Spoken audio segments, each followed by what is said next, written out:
ขอเจริญพรสบายดีมื้อนี้แม่นมาเบิ่งดอกดาวเฮืองวางครูบาแล้วก็พร้อมด้วยไอ้จัวกามื้อนั้นเนาะที่ว่าครูบาได้เฮ็ดคลิปวิดีโอไปอยู่เอาลงทางFacebook นะแล้วก็มื้อนี้ก็แม่นได้ใหญ่แล้วได้ใหญ่ขึ้นมาประมาณ2ข้อมือเนาะประมาณ2ข้อมือแล้วประมาณทิศหน้าก็อาจจะประมาณทิศหน้าก็อาจจะเอาไปปลูกได้เนาะเอาไปปลูกได้แล้วเป็นอะไรนะครูบาสิอัดคลิปวิดีโอลงทาง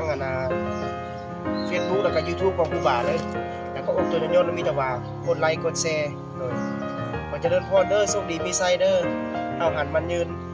ร่ำรวยเพราะว่าเป็นวันศีลใหญ่ในมื้อนี้ขอเจริญพร